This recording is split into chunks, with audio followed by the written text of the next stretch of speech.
धुंध से ढकी पहाड़ियों के बीच बसा एक शांत सा कस्बा था। वहाँ रियान नाम का एक छोटा लड़का रहता था जो एक पुराने मोमबत्ती की दुकान में काम करता था। दुकान में धूल जमी रहती थी और ज्यादातर मोमबत्तियां सालों से वहीं पड़ी रहती, किसी के खरीदने का इंतजार करती। एक बरसाती शाम एक बुजुर्ग औरत दुकान में दाखिल हुई। उसने इतनी गहरी काली चादर ओढ़ रखी थी कि वो अपने आसपास की रोशनी को जैसे सोख लेती हो। उसने कोने में रखी एक छोटी मोमबत्ती की ओर इशारा किया, जिसे रियान ने पहले कभी किसी को नोटिस करते नहीं देखा था। उसकी मोम हल्की सी चमक रही थी। ये मोमबत्ती, औरत ने हवा जैसी मुलायम आवाज में कहा, बिकाऊ नहीं है, लेकिन मैं इसे तुम्हें दे सकती हूँ अगर तुम वादा करो कि इसे सिर्फ तभी जलाओगे जब तुम्हें सच में जरूरत हो। कई हफ्ते बीत गए। एक रात आंधी तूफान ने पूरे कस्बे की बत्तियां बुझा दी। औरत की बात याद करके रियान ने उस अजीब मोमबत्ती को जलाया। जैसे ही लौ जली, कुछ अविश्वसनीय हुआ और वो खुद को तारों से भरे विशाल आसमान में खड़ा पाया। उसके सामने सुनहरी रोशनी का एक पुल था जो उन जगहों की ओर जा रहा था जहाँ वो सिर्फ सपनों में गया था। हर बार जब रियान उस मोमबत्ती को जलाता, वो किसी नए जादुई स्थान पर पहुंच जाता।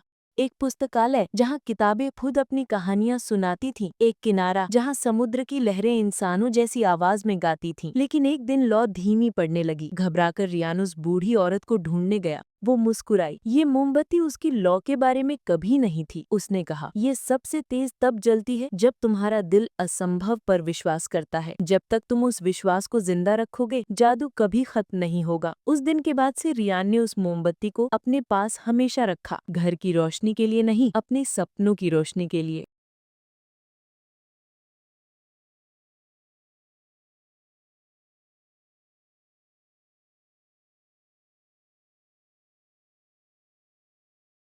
बल्कि